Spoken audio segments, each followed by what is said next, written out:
porque fue Graham Hughes en 1983 que describió el síndrome en mujeres que tenían abortos de repetición, que tenían cefalea, que tenían livedo reticularis, y entonces un doctor que se llamaba Garabi hizo los estudios inmunológicos que consistían en esta determinación de esos anticuerpos, y así fue como se realizó es la primera vez la descripción del síndrome antifosfolipídico.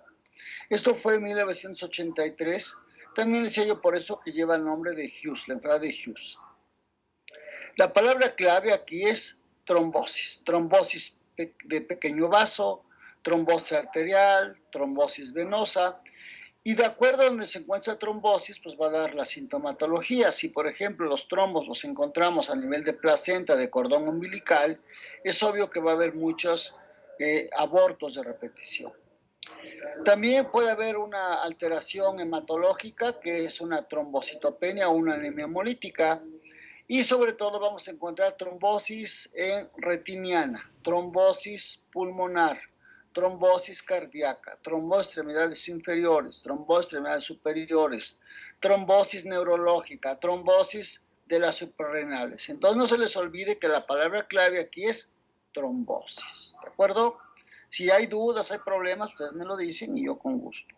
La idea es que ustedes aprendan, pero también la idea, sobre todo que uno como maestro ya de muchos años, es que el alumno piense. Lo más difícil en medicina, chicos y chicas, es pensar. Nadie nos enseña a pensar. Entonces nos van dando los datos, uno los va guardando, pero no pensamos. Aunque los tengamos, no nos ponemos a pensar cómo va esta situación. Y para que yo hable de un síndrome, luego hablaremos de los criterios de clasificación. Para que yo pueda hablar del síndrome antifosfolipídico, tiene que haber esos anticuerpos que les dije que fueron descubiertos por Garabi o realizados por Garabi, y son los anticuerpos anticardiolipina y anticoagulante lúpico. Veremos que los anticardiolipina son los IgG y los IgM. También sabemos que el síndrome antifosfolipídico puede ser primario o puede ser secundario.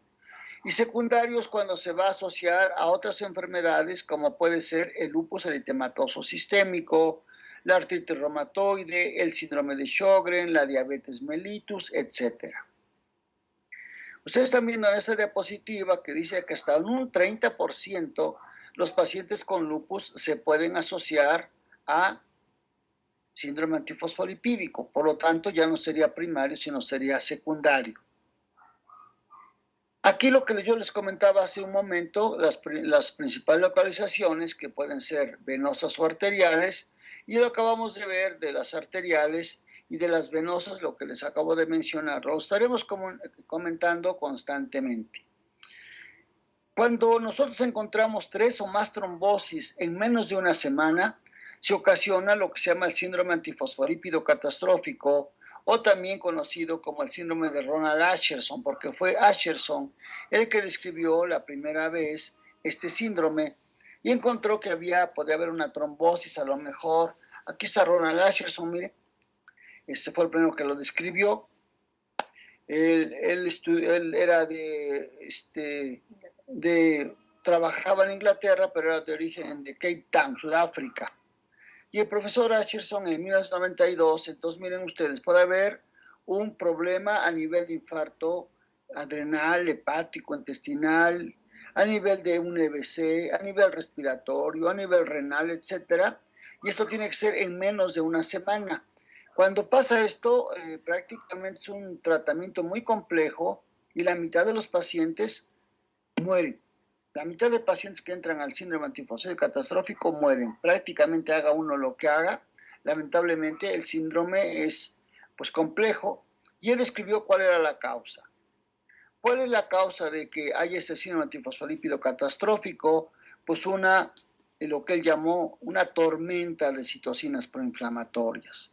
Cuando la tormenta de citocinas proinflamatorias se llevan a cabo, se producen, ya no hay manera de que vaya hacia atrás este proceso y nos lleva a este catastrófico, que les vuelvo a repetir, que la mitad de pacientes fallecen. Y aquí está lo que les acabo de mencionar.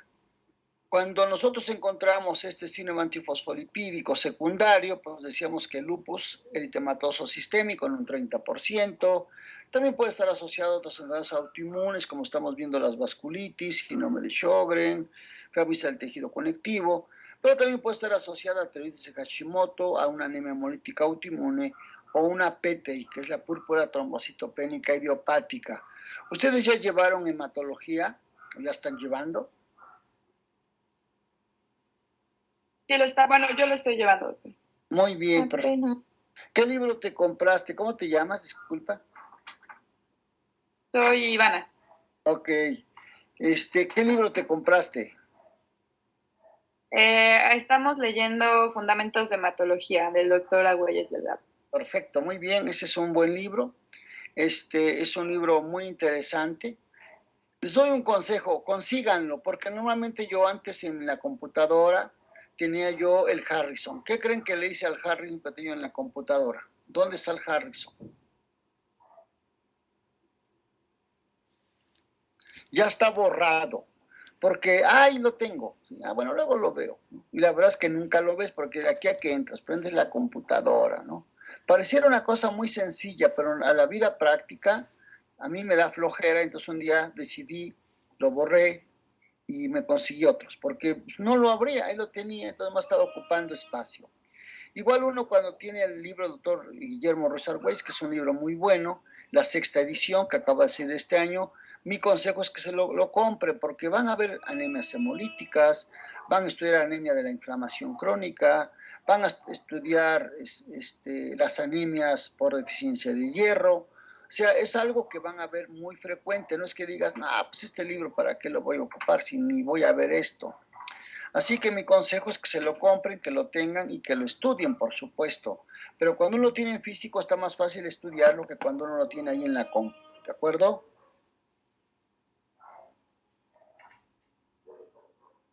Sí, doctor. Sí, doctor, gracias.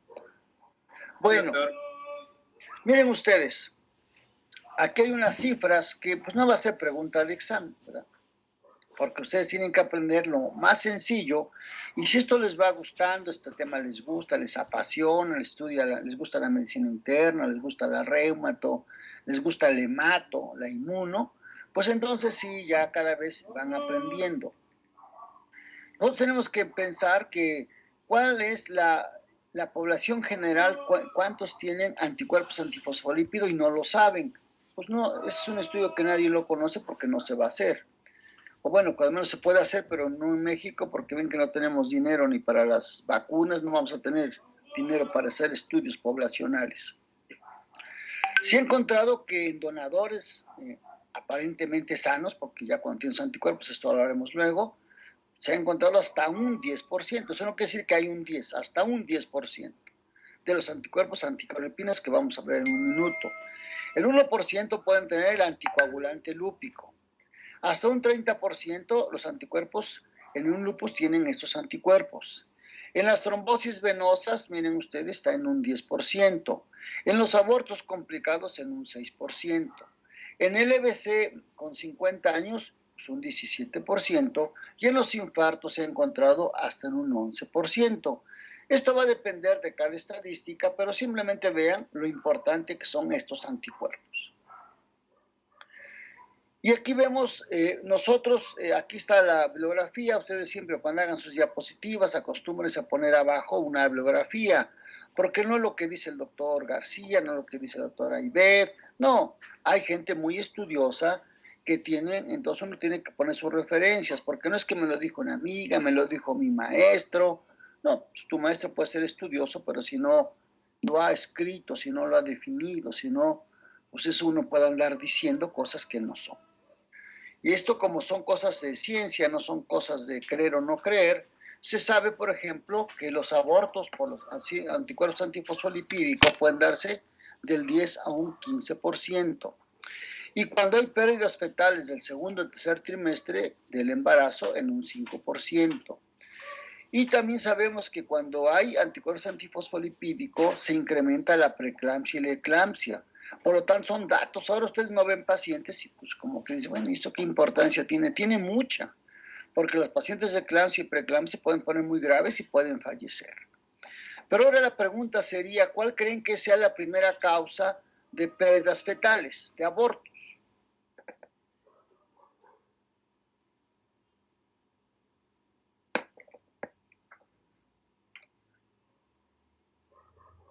A ver su participación para que tengan bonus, chicos. ¿Nadie? ¿Alguien quiere participar? ¿Alguien dice, pues yo he leído esto? No lo que ustedes piensen, por favor, porque pues eso yo creo, no, pues esto no es creencia, yo pienso. Ustedes tienen una paciente que tiene 28 años de edad y les ve y dice, doctora, doctor, yo tengo 3 abortos y la vengo a ver a usted, pues para ver qué está pasando.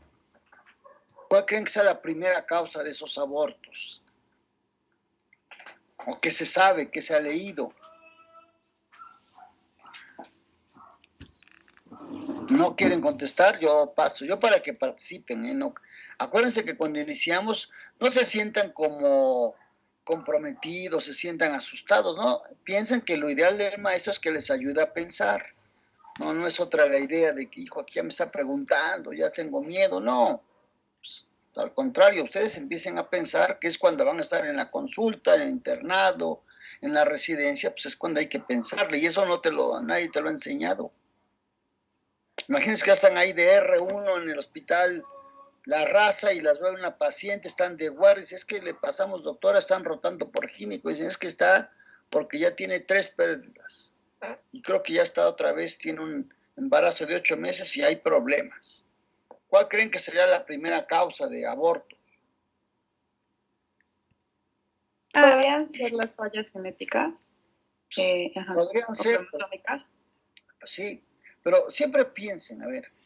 Yo recuerdo haber leído una vez, doctor, ¿Sí? que las infecciones por virus, principalmente, ¿Cuáles? papilomavirus y VIH-Sida, eran unas de las causantes de abortos. Vamos a ver, calma. Sí, doctor. ¿Ustedes creen que haya un gentío que tenga VIH-Sida? No, pero Sí, sí, sí virus papiloma. Oscar, la pregunta, fíjense, por eso el examen de residencia uno no lo pasa, porque no lee la pregunta. La pregunta es, ¿cuál creen que sea la primera causa de abortos? ¿Podrían ser las infecciones de vías urinarias? La infertilidad por infecciones podría ser. Podría ser una infección, sí es cierto, esa es una causa. Pero la causa más común es el famoso TORCH. Cuando ustedes vean una paciente y que tenga pérdidas fetales, antes de decir anticuerpos antifosfolipídico, VIH-Sida, infecciones urinarias, porque todo eso que han dicho es cierto. ¿Y cuál es el famoso TORCH? Toxoplasmas, ¿se acuerdan o no se acuerdan?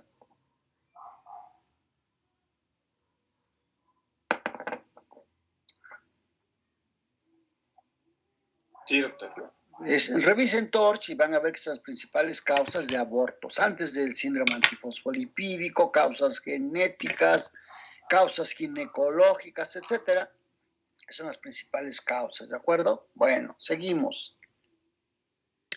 Aquí luego hablamos de esa patogenia, porque si no ahora se distraen. Miren, la mayoría de las propuestas patogénicas se basan en la acción de esos anticuerpos antifosfolipídicos que actúan sobre las plaquetas y las células endoteliales. Pero se ha demostrado que para que se lleve a cabo esta patogenia, estas trombosis, se requiere de la presencia de un cofactor sérico que se llama la beta-2-glicoproteína 1 o apolipoproteína H. Esto es clave porque algunos autores, antes de que pusieran la enfermedad de Hughes, le propusieron a la enfermedad como el síndrome beta-2-glicoproteína 1, porque es esencial esta proteína, este factor sérico, para que se lleven a cabo las trombosis. Esta proteína es un inhibidor de la vía intrínseca de la coagulación y de la agregación plaquetaria. Por lo tanto, la unión de los anticuerpos antifosfolipídicos al componente de esta polipoproteína neutraliza sus propiedades anticoagulantes y antiagregantes y esto va a ser lo que predispone al desarrollo de trombosis. Esto que están viendo acá son unas fotografías del New England Journal of Medicine, en donde son los mecanismos del síndrome antifosfolipídico, pero con esto que les acabo de decir y que se lo aprendan, pues yo estaré por servido y ustedes también estarán aprendiendo cada vez más. Entonces, ¿cuál es la causa? Pues esta proteína que inhibe la vía intrínseca de la coagulación y que nos va a predisponer al desarrollo de trombosis. Desde el punto de vista de los anticuerpos antifosfolipídicos, pues tenemos a las anticardiolipinas, al anticoagulante lúpico, a la beta-2-glicoproteína 1, abusados con la proteína S, no es la vitamina, por favor, y ni es la proteína C, disculpen, no es la vitamina C, es la proteína C. La proteína S, la protrombina, la anexina, todos estos son anticuerpos antifosfolipídicos. Y lo que nosotros generalmente en consulta privada, en consulta de hospitales, en consulta día a día, siempre vamos a pedir, cuando tenemos la sospecha de un síndrome antifosfolipídico, pedimos anticardiolipinas IgG e IgM y pedimos anticoagulante lúpico. Pero cuando las dos son negativas y tenemos fuertemente la sospecha, pedimos la beta-2-glicoproteína 1, pedimos la proteína C y la proteína S, que en estos casos hay una deficiencia de esas proteínas y es lo que lleva a hacer o es lo que produce la trombosis. Ya en estudios ya más sofisticados, de estudios de investigación, se pide la protrombina 3, la antitrombina 3, la anexina, etcétera. Pero ven esto lo tienen en sus libros, en sus copias, para que no se les olvide, si preguntas de examen, cuáles son los anticuerpos antifosfolipídicos que hay que pedir en una sospecha del síndrome de anticuerpos antifosfolipídico. Pero miren ustedes, también puede haber enfermedades que no son autoinmunes que se encuentran presentes con esos anticuerpos. Y lo que tenemos son las enfermedades bacterianas, las enfermedades parasitarias, las enfermedades virales. Y aquí tenemos ahí entre paréntesis cuáles son las virales, VIH, mononucleosis, hepatitis. Y cuáles son las parasitarias, las neumocistis carini, que ahora ya tienen otro nombre, la malaria, la sífilis, la lepra, la tuberculosis. Desde el punto de vista no infeccioso, otras enfermedades son las neoplasias, el mieloma múltiple, la enfermedad de Hodgkin, otros linfomas y carcinomas, principalmente colon, cervix y próstata. Ustedes deben estar pensando siempre en unas patologías. Yo no me acuerdo si fue con este grupo que yo una vez les di clase o no fue con ustedes, fue otro grupo. Ok. Un aspecto importante de las enfermedades autoinmunes en general, tienen que pensar que para que una enfermedad autoinmune se desarrolle, tiene que haber factores genéticos, factores hormonales, factores infecciosos y factores inmunológicos. Esto es importante. Siempre, todas las patologías autoinmunes, sistémicas, piensen en eso. Siempre, siempre, siempre. Pero cuando ustedes vieron lupus, vieron que los síntomas generales del lupus son astenia, adinamia, pérdida de peso y fiebre, ¿de acuerdo? Siempre también. Y si uno les pregunta, las 3 principales causas de fiebre, según el Harrison, ¿cuáles son, chicos?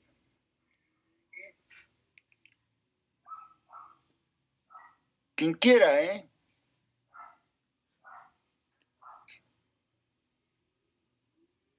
Es infecciones, neoplasias y la última no me acuerdo.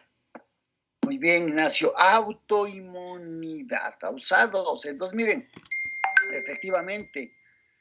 Y ahora dice, Doc, ¿y ahora qué tiene que ver con lo que estamos viendo? Bueno, pues estamos viendo que las enfermedades, los anticuerpos pueden estar asociados a autoinmunidad, que es el síndrome antifosfolipídico, a las infecciones y a las neoplasias. Y la fiebre de origen oscuro, claro, si tiene una fiebre de 3 días de evolución, que tiene la paciente amigdalitis, que tiene ahí todos los datos de una amigdalitis pustulosa, pues no le van a empezar a pedir anticuerpos, ¿no? Pero las principales causas de fiebre, de esas de origen desconocido, o también conocida como fiebre de origen oscuro, y lo leen en el Harrison, dice que las 3 principales son infecciones, neoplasias, autoinmunidad. Y aquí miren ustedes, porque nosotros tenemos una paciente que tiene un BDRL positivo y el médico que no ha llevado reumatología con la maestra Ivette, luego lo va a decir que tiene una sífilis. ¿Qué piensan de esto? Y eso ya lo vieron en Inmuno, ¿eh? Chica joven de 18 años de edad, que antes, ahora ya no, antes cuando iban a entrar a la prepa, les pedían ahí en las prepas, en todas, un estudio de BDRL y una tele de tórax. Eso creo que ya no lo piden, pero antes obligado. Imaginemos que una chica ya va a entrar a la prepa y sale con el BDRL positivo. Lo llevan a su médico de familia y ¿qué creen lo primero que va a pensar? ¿Que tiene qué esa chica? Que se trata de sífilis. Claro. Sífilis. Exacto. Pero ¿qué es lo que estamos viendo aquí en la diapositiva? ¿Qué es el BDRL?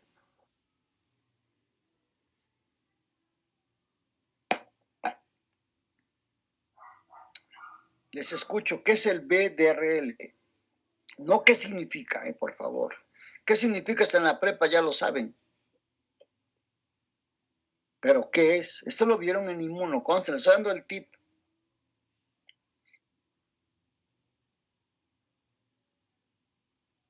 ¿No? ¿Nadie se acuerda? Es una prueba serológica para detectar el anticuerpo anticardiolipina, ¿no? ¿Qué es entonces? Es una cardiolipina, efectivamente, es una cardiolipina. ¿Y qué acabamos de ver? Los anticuerpos antifosfolípidos, ¿qué son? Las cardiolipinas, IgG e IgM.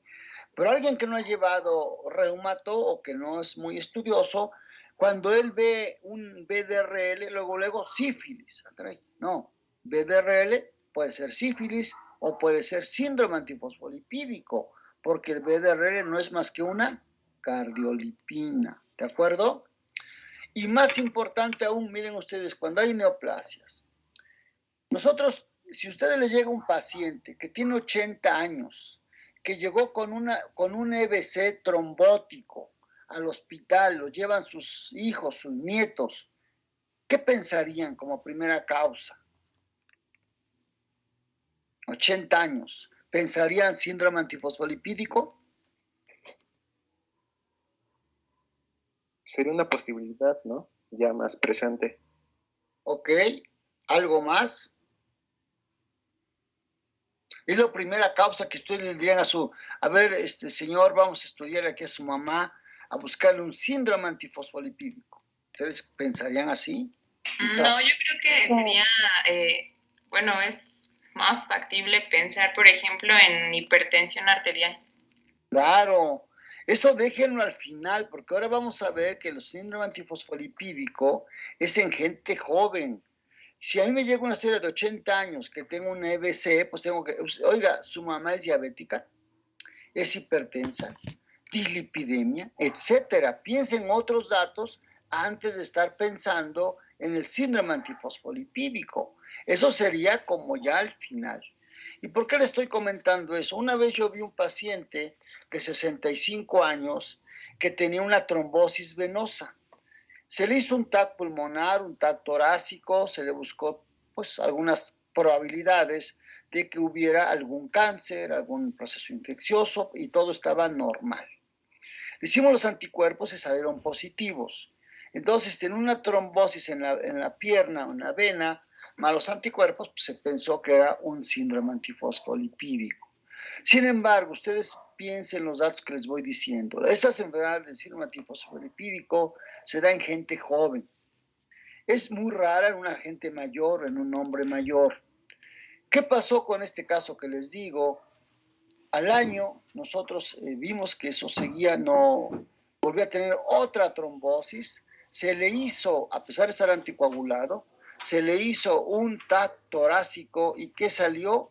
Que tenía una carcinomatosis intestinal. Y uno diría, oiga, pero hace un año no tenía yo nada. Bueno, pues así es la medicina. Se le hizo un TAC torácico y un TAC abdominal, se le buscaron otros parámetros que ahora no vienen al caso, si no, no acabaríamos, y al año le apareció una carcinomatosis intestinal. ¿Qué le estoy transmitiendo? Que cuando ustedes vean una trombosis y uno piense que puede ser un síndrome antifosfolipídico, pues había que estar con la mosca atrás de la oreja y estar buscando constantemente cáncer. Puede ser cáncer de colon, cáncer de cervix, mieloma o linfomas. ¿De acuerdo? ¿Dudas, problemas, chicos?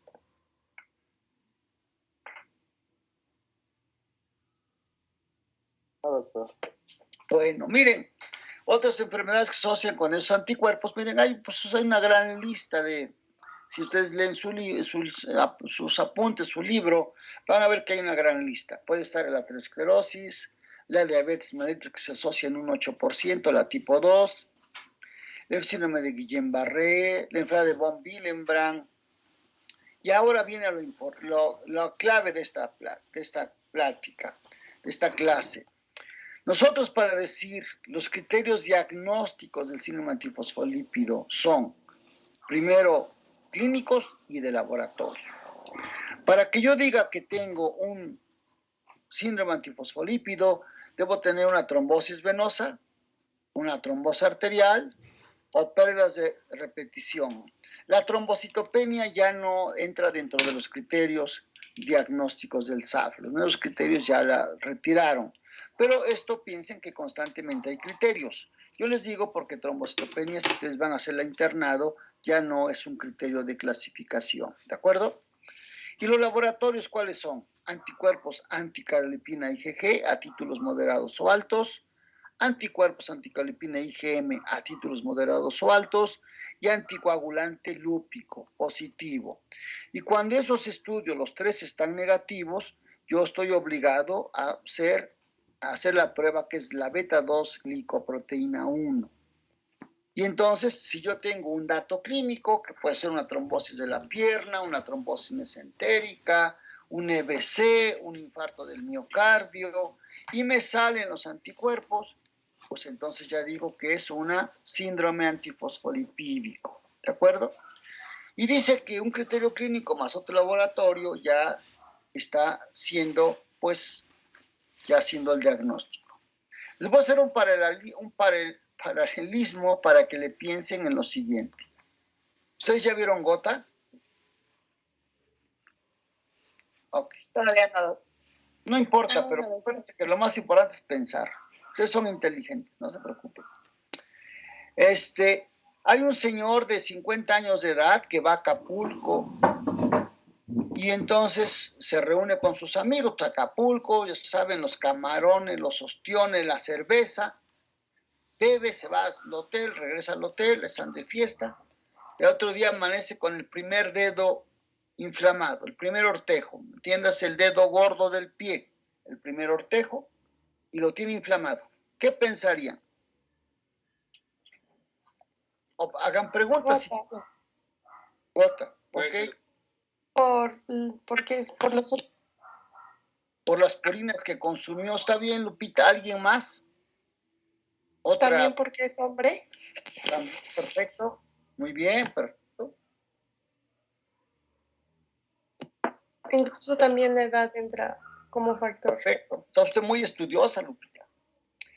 Bueno, efectivamente, uno cree, usted tiene una gota. Le hago la prueba del ácido úrico y el ácido úrico es normal. ¿Qué tengo que pensar? Ching, ahora que iba a hacer un buen diagnóstico, ya no me salió. ¿Qué pasó, Lupita? ¿Es gota o ya no es gota?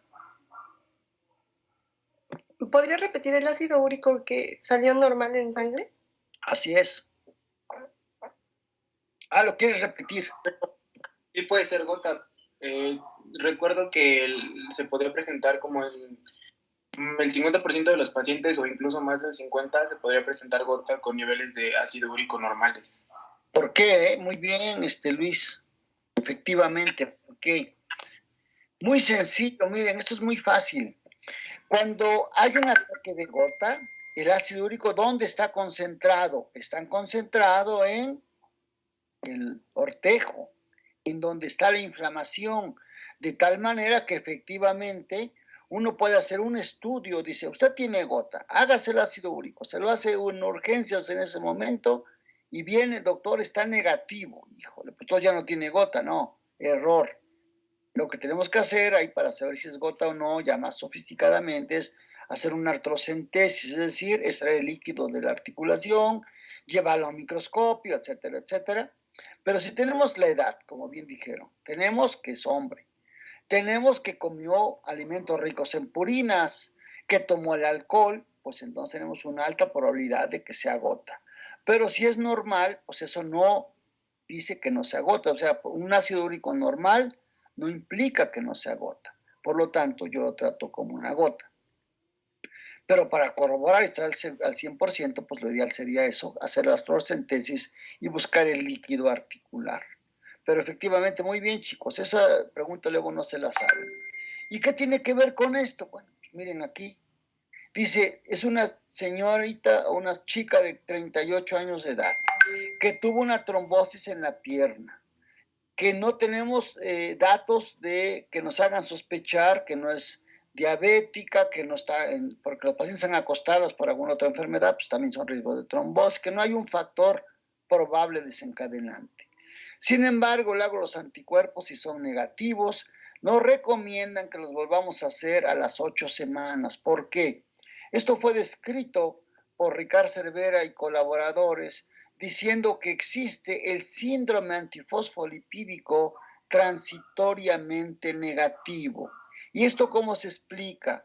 Dicen que cuando está el trombo, es ahí donde vamos a encontrar los anticuerpos, y por eso probablemente en ese momento que yo pida los estudios sean negativos en sangre.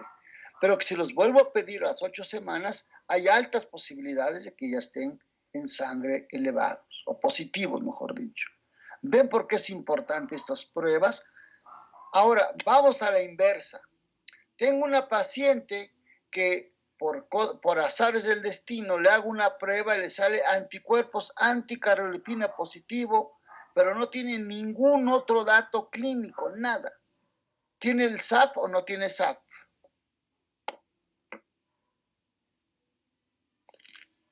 No, porque se necesitan también los datos clínicos para hacer el diagnóstico. Perfecto, pues no tiene SAP. O sea, de momento nada más tiene los anticuerpos.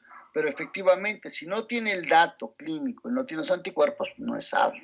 A la inversa, si tengo el dato clínico, pero no tengo los anticuerpos, lo vuelvo a repetir porque es muy probable que en 8 semanas o antes me aparezcan, ya se positivicen. Pero, y si yo tengo nada más los anticuerpos, pues lo que tengo que estar es pendiente de ver cómo evoluciona esa paciente joven y luego ya veremos si se trata o no se trata. Eso ya es otro panorama, ¿de acuerdo? Bueno, entonces aquí están esos criterios que los acabamos de mencionar. Esto, miren, lo escribió la doctora Carmen Amigo, lo escribió en la revista Nature. Estos son todo lo que decíamos hace rato. Miren, y aquí están los aspectos clínicos. Livedo reticularis, el síndrome de Addison, la enfermedad de Budd-Chiari, amaurosis fugas, una mielitis transversa, hipertensión pulmonar, corea, trombocitopenia, trombosis de las piernas extremidades superiores. Esta famosa, que es una necrosis ósea, también necrosis ósea por trombosis, por ejemplo, en el fémur, porque se obstruye el ajuero nutricio y entonces las arterias ya no fluyen, y también hay unas, se llama necrosis aséptica, ¿sí? Porque no es una infección. Y miren ustedes, puede haber epilepsia, puede haber dolor de cabeza, puede haber trombosis arteriales, puede haber datos de epilepsia. Entonces, todo esto es lo que es el síndrome antifosfolipídico, pues es todo el Harrison. Si ustedes pueden ver, ¿y cuál es la palabra clave? Trombo. Aquí lo tenemos cuando nosotros lo queremos hacer más sencillo, pero pueden estar pensando y queremos hablar acerca de trombosis venosas, trombosis arteriales, dijimos que pueden ser pulmonares, pueden ser retinianas, pueden ser neurológicas, trombosis venosas, abortos y muertes esperas fetales de repetición. Y desde el punto del sistema nervioso central, miren, tenemos corea, tenemos neuritis óptica, tenemos epilepsia, tenemos mielopatía transversa, tenemos accidentes vasculares cerebrales. Pero si ustedes van al hospital y ven una paciente o un señor de 38 años de edad que llega por epilepsia, ¿pensarían rápidamente síndrome antifosfolipídico o qué pensarían? Crisis convulsivas, ¿qué pensarían?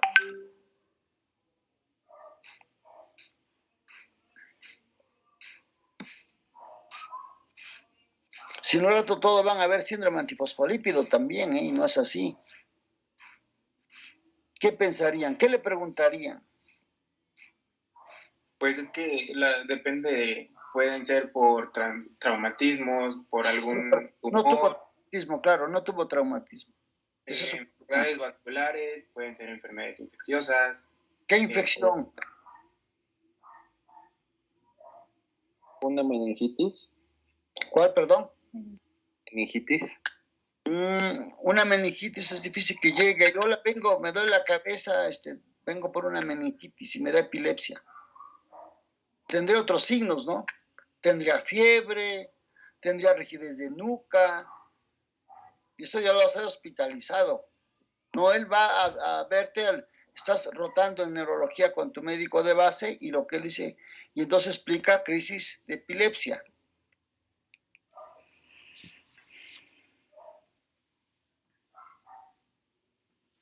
¿Cómo qué infección? Están bien lo que han dicho, efectivamente, todo lo que han dicho. Ojo, tuvo un traumatismo, todo lo que han dicho es cierto. Pero dicen, no, pues una infección. ¿Qué infección pensarían? También podría ser una neurocisticercosis. Perfecto, eso es muy común. Uno no lo creería. Daniela, estás muy fuerte el día de hoy, igual que Lupita y en otro Ignacio estaba por ahí. Luis. Hay que descartar una neurocisticercosis, cisticerco. Porque el cisticerco, ustedes saben que se encuentra pues, en las frutas mal lavadas. Aquí ustedes que son de Puebla igual que yo, o vivimos aquí, yo soy de aquí 100% de Tepeji de Rodríguez. ¿Cómo se riegan las fresas, la lechuga, los rábanos? ¿Con qué aguas? Pues negras. Y si uno va a comer, si se mocan unos taquitos aquí, el de los taquitos no van a pensar que pone la lechuga, la desinfectar, nada.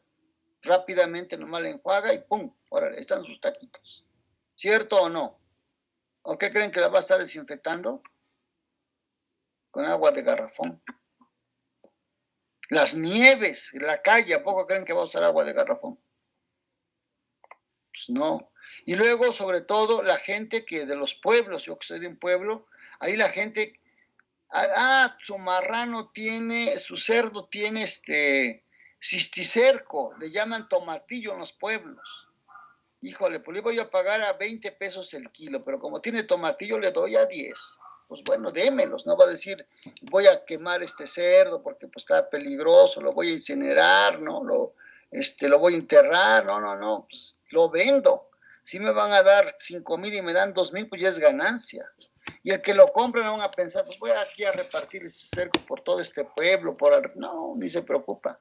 Entonces son las principales causas que hay que buscar efectivamente, es cisticercosis, ¿de acuerdo? ¿Ven cómo la medicina es fácil o no? ¿Cuál es lo más difícil? Pues pensar, ¿o no es lo más difícil? Sí, doctor. Pues ahora miren ahora les mostremos unas imágenes porque seguro nunca han visto livedo reticularis, síndrome de Sneddon y síndrome de Evans, por favor hagan de tarea para que lo vean con calma. Puede haber, miren, trombocitopenia, anemia hemolítica, úlceras y nódulos cutáneos, lesiones valvulares cardíacas. Todo esto entra dentro de las manifestaciones de tipo, pues, hematológicas. ¿Qué les dije? Por eso cómprense el libro del doctor Luis Argüelles, porque van a ver que constantemente van a estar en su práctica diaria, pues constantemente van a estar viendo, o sea, seguro que lo van a ver, va a encontrar trombocitopenias, Y una anemia hemolítica desde el punto de vista del laboratorio, ¿cómo la diagnostico, chicos? Desde el punto de vista del laboratorio.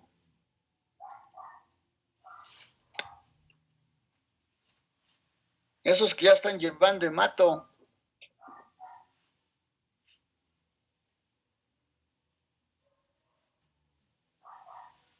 ¿No? ¿Qué les he dicho? Por eso cómprense el libro. Yo donde le recomiendo a mis alumnos comprarse los libros, compres donde quiera. Yo no vendo libros. Es enfrente donde estaba San Alejandro, a mano izquierda, ahí está Mundo Médico. Y tiene el 10% en los libros. Están bien. Esos libros son esenciales. Hay 2 libros que deben tener. Bueno, varios. Pero ese uno es el del doctor Ruiz Argüelles y otro que deben tener J. Suros. Semiología exploratoria de J. Suros prácticamente no ha cambiado nada. La semiología, pues, aunque hay ahora el TAC y todo, pero no van a pedir TAC a todo el que llegue con dolor de cabeza, ¿no? Entonces, esos libros ayudan mucho porque habla de la semiología de las articulaciones, locomotor, del neurológica, pulmonar, cardíaca, se llama J. Suros y se llama Semiología Exploratoria. Ese libro está muy bueno para llevarlo y aprender. Bueno, yo les quiero mostrar unas imágenes antes de esto para que vean, antes del tratamiento, quiero que vean estos. Infartos por trombosis arterial. Tratamiento, chicos, para que le piensen. Ya tenemos 2 minutos, me dice la maestra Ivette, ya me está corriendo.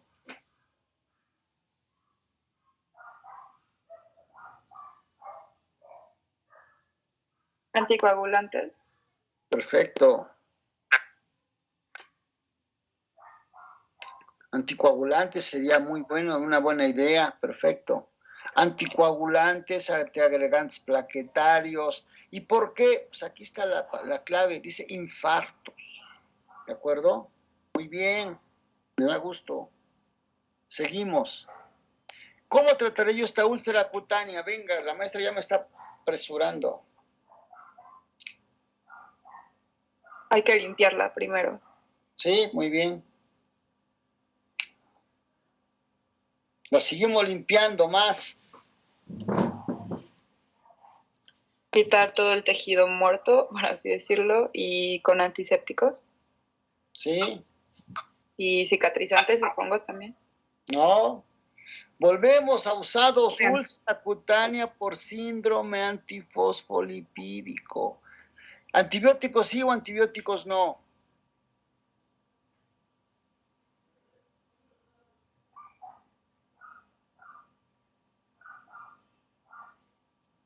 ¿Qué me dicen?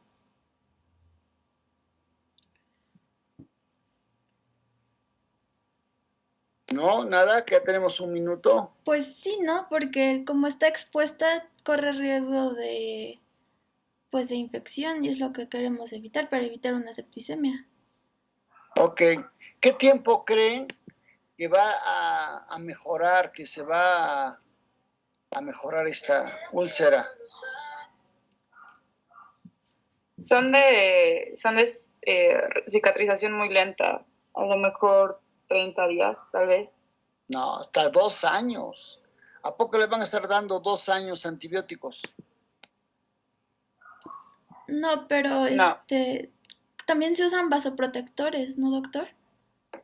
Vamos a utilizar vasodilatadores, anticoagulantes. ¿Por qué está esta úlcera cutánea? Por síndrome antifosfolípido. Es lo que no pierdan de vista. Antibióticos, si no hay infección, ¿para qué le van a dar? Por si las dudas. Pues no, nadie da por si las dudas, ¿o sí? ¿Qué medicinaríamos?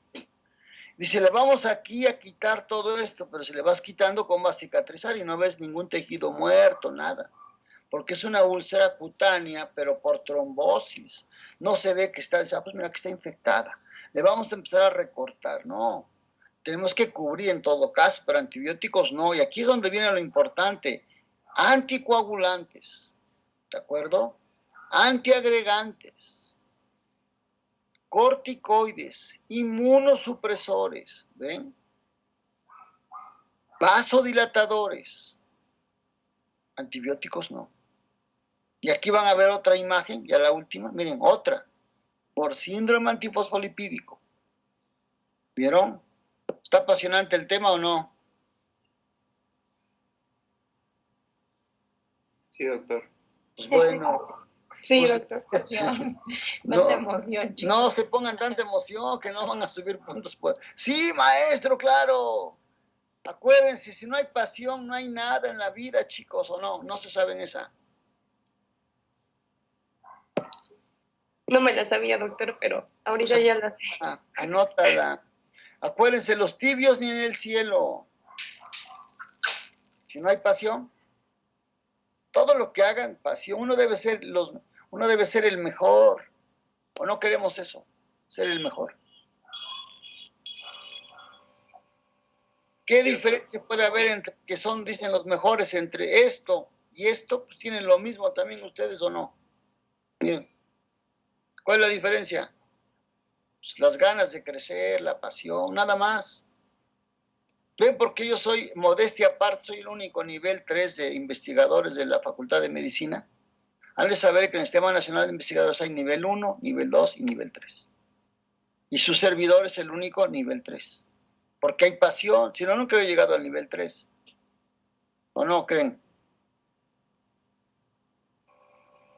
Sí, doctor. Sí, doctor. Sabos, para que un día lleguen a la academia. Yo soy de la Academia Nacional de Medicina y la Academia de Ciencias Médicas. Soy el único también. Pero ¿cuál es la diferencia entre ustedes y yo? Última pregunta, Luis, que te ves listo. Sin menospreciar a Gerardo. Dos cosas, Luis. O Gerardo, quien quiera. O Jairo, de origen brasileño.